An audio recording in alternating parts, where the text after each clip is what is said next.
Hi, I'm Larry Hanna. I'm a commercial photographer based out of Las Vegas, and I do quite a bit of food photography. And one thing we always have to think about when we get ready to do a food shoot is what are we going to shoot on? What kind of a surface are we going to use? Are we going to use the tabletop in the restaurant? Are we going to have a white background? Or what actually kind of a background do we need? There's times when certain restaurants want me to shoot on their tabletop because they want it to look like the restaurant. Matter of fact, I just did a shoot in LA last week where they're redoing the restaurant and they had a sample of the new tabletop so it wasn't messed up. So we shot everything on there and styled around it. Now, frequently you go in these restaurants, the tabletops are all marred up, they don't look good. So we always bring our own things in. Now, generally what I do is if I can't visit the restaurant, a lot of my shoots are out of town, I'll go online, look at their website, kind of get a feel for the restaurant and the cuisine and how it's going to be best presented. Then I'll run it by the creative director, art director, or client, whoever I'm dealing with, and see what they think. Then I deal with a food stylist also, and I'll consult her as far as what she's thinking. But it's kind of a fun thing, and I've been accumulating different backgrounds over the years. Originally, it was easy. I've been in Las Vegas for 40 years. When I first moved here, you go out in the desert and find anything because people just kind of dump their trash there. So there'd be old wood or all kinds of cool things that you could use. But it's been cleaned up since then. Anyway, so I've kind of constructed my own stuff. So I want to kind of show you some of the surfaces that I've found that are really kind of good to shoot on. That this is all kind of do-it-yourself stuff. It doesn't cost you hardly anything to do it. You know, and I like to have a variety, so when I go to different places, not all of my food shots look like they were shot in the same place, okay? Now, there are times when the background, the restaurant is really conducive to use it as the background if you throw it out of focus, so sometimes we'll just have a surface. Sometimes we need a surface and a background, so I'll show you how we do that. I'm going to change the camera a little bit so you can get a better idea of what, so you don't have to look at my ugly mug, you can look at the surfaces.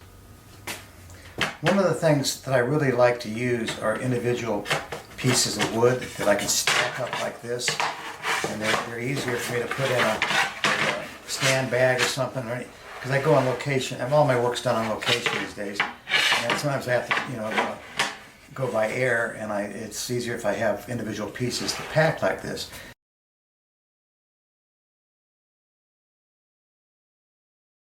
I also sometimes use, 2x2 panels like this, which are good, but the clients seem to prefer the slat look. But sometimes I take this along just to use as a background on the surface. The food's here, and I throw this out of focus.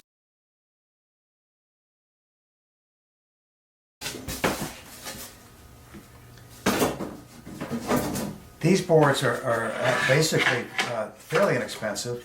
If you go to, I find these at Home Depot, but you can see they're very thin. They're 1/4 inch, very light. They're 2 feet wide, which is I've found has been adequate for every food shoot I've ever done, unless I'm doing a whole buffet setup. But these work out really good. And what I do is I stain these, and for the other side it's a different color, so I can come in and I have like 2 backgrounds in one here, and then I can stack them up. And these are poplar, I think, but they have them in oak, birch, different things, and they're fairly, as I say, fairly inexpensive. I just put a stain on them, and then I use a dull clear polyacrylic finish on them because you don't want to leave them without putting something on, because you're always spilling wine or water or something on them. And once you have that surface, that finish on it, they're easy to wipe off. But these are really kind of good. I use these quite a bit. And so there's times, like I took these to Boston for a shoot, and we were basically doing architectural. We had a couple food shots to do, and so I just brought these along just in case their tabletop didn't work out, which it didn't.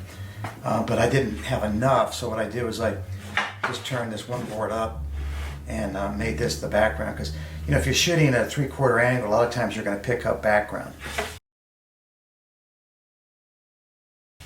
So this is a good way to go. Old barn wood has always been kind of an interesting look for as a surface for shooting on food. I have this is actually, they call it barn wood, but it's actually old cedar siding or redwood siding off of fences, and it's been weathered. They pulled down. Since I used to be able to find this in the desert, but I don't look anymore. I got this out of Craigslist. A guy brings it in all the time, so if you look places like that, you can find recycled wood. And it varies, which is really great. Matter of fact, I did one wall in my office out of wood like this, but these work out really good.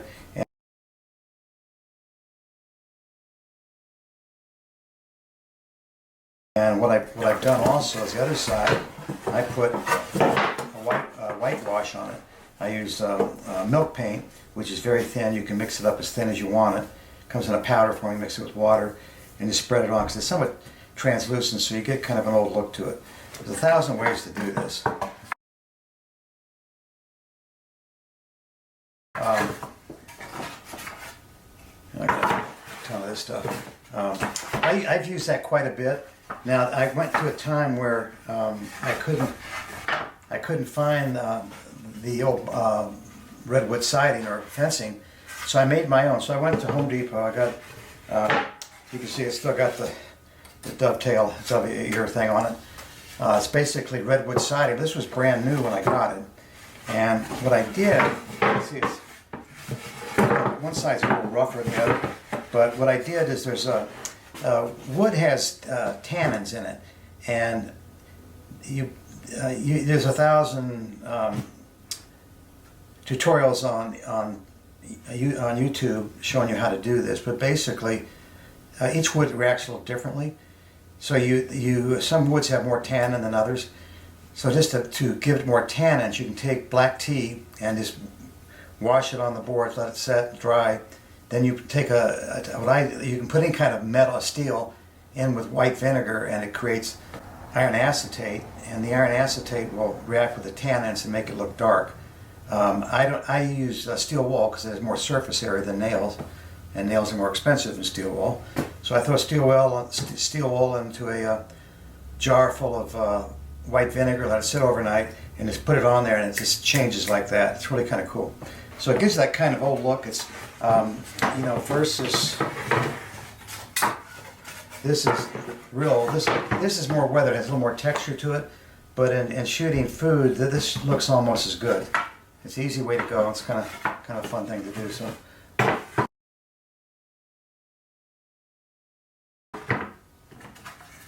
As I say, it's and quite a bit of that too.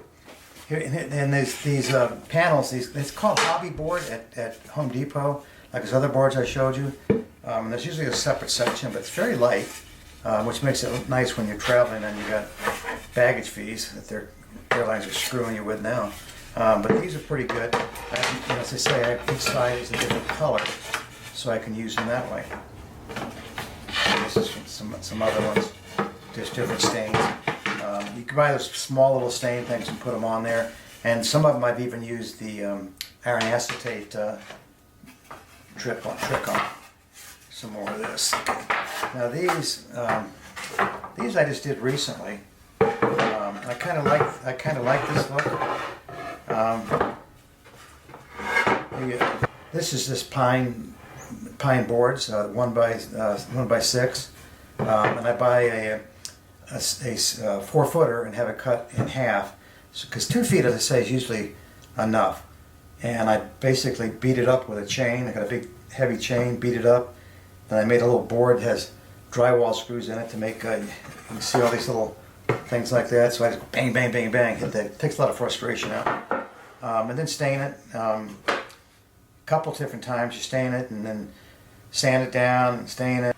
Like the other side here.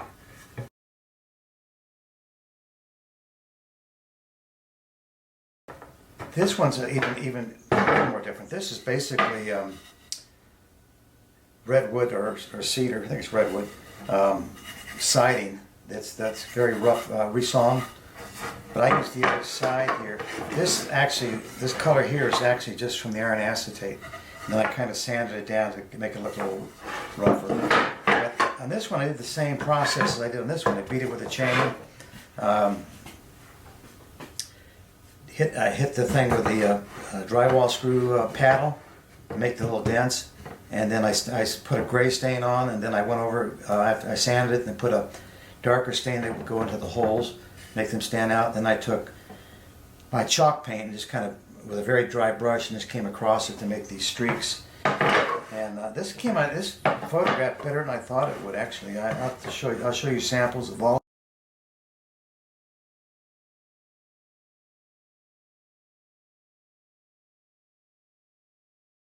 this. I just used this in a restaurant in LA, and then I used had this in the foreground, and then I used these panels here that I had the white on in the back, and stood it up.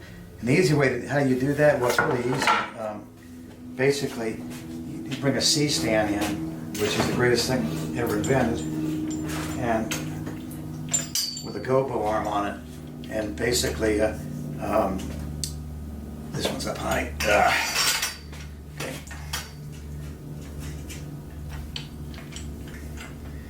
And what I usually do is put one of these panels on here, like this, because it gives it a firm base. And then I'll stand the wood up in front of it like this. Easy peasy, huh?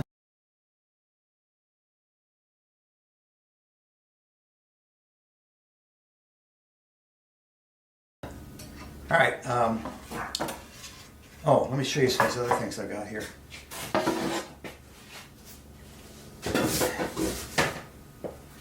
You know, sometimes, as I say, I look and see what kind of cuisine it is, and you know, I'm in the Southwest, so a lot of what we do is this kind of rough look works well. But I recently did a Japanese restaurant, and this wouldn't work with that, but.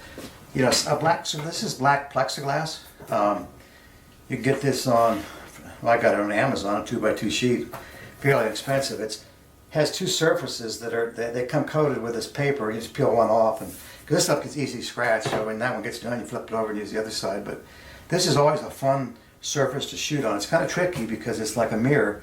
So basically, you have to, whatever in the background is going to show up on here. So you usually put a black seam or something black up there, then you can project light on that to kind of cast a light down here. So this is really kind of a fun surface to work on. We used to use that an awful lot, but not as much these days. But as I said, I was doing this Japanese restaurant in Scottsdale, Arizona, and you know, I had to fly down, so I thought, well, slate or tile, something like that might look good, because the old wood wouldn't. So I went to Home Depot and I found a really nice tile that was probably 24 inches by 12, something like that. It's kind of a long, narrow one, but it's gray with white stripes. I'll show you a sample of that. But it was heavy, so I didn't want to pack it. So I knew there's a Home Depot wherever you go. So when I got down to Scottsdale, we shot architecture all night. That was a tough shoot. We started like at 7 o'clock in the evening shooting exteriors, and then went inside, shot interiors to 5 in the morning, went back and slept 2 hours, and then came in and shot food the rest of the day. So the fun life of a commercial photographer.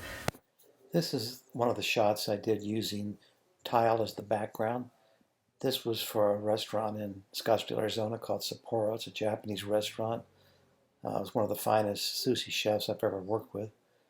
But the surface is actually black velvet, and I used the tile in the background. The second shot, it's the same setup. I just used a shallower depth of field and threw the background out of focus. Let me show you some of these other panels. These are kind of fun. I just did this cup last week because I was working. I had a slow week for a change, and thought, well, I should get out and play with some stuff. So I made this. I'd taken an old desk apart. You can see what the hinge was. So I'm not going to throw that good piece of wood away. So this is kind of a fun process. You put the color you want coming through in the cracks. You paint first as a base coat. Then you put Elmer's glue on it. Spread it out and let it get tacky. Then you put another coat on it and then hit it with a heat gun, and it cracks up like this. Now they make a crackle paint that you can put on, but Elmer's glue is a hell of a lot cheaper. So that I haven't used that yet because I really don't know how good that's going to be for certain foods. But if I ever need it, I got it. I did the same thing here. It's kind of a reverse of that. The white, I put a black piece of black base coat on, and then put the glue on, and then the white on. I have size at Home Depot. If you're going to do a bunch of them, these are here 1/4 inch, very light. If you can buy a bigger sheet and have them cut it down, they'll cut it down for you. I think Lowe's or someone's the only one cut per customer per sheet, but that's not the way it is. They'll do as many as you want. So like I've gone in and bought a 4x4 sheet and had them cut it into 4 pieces to make different things. But you can, they used to sell it, this 2x2, but last time I went they didn't have any of the birch or any of the better woods. But so you can see each side has a different finish to it. Here's another one of these crackle finishes. I actually used this last week as a background. Just after I do that, after I put that second coat on and it cracks, I let it dry, but then I put a cover coat of a matte polyurethane so it doesn't get ruined.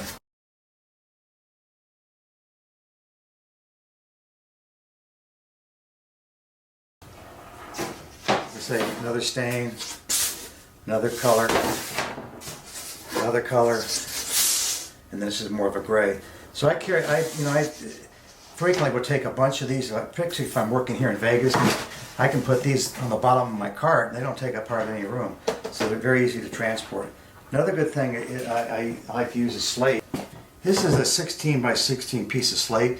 You know, slate's all different, so you can, if you go to Home Depot, you can find different colors. They don't make it this big. They don't carry this big at Home Depot, I don't believe. I got this at Bedrosian. Actually, I did my the top of my, I enclosed my barbecue grill, and I used this for the surface. So I had this piece left over. But I just used this last week for a shot. I have a lot of backgrounds for my clients to choose from, but rather than hauling them all around for the job, I made contact sheets of all of them. I emailed them to my clients to choose some that they would like me to bring along to try. My assistants are thrilled that they don't have to pack all of them. Thanks for watching, and please subscribe if you'd like to see more videos on food photography.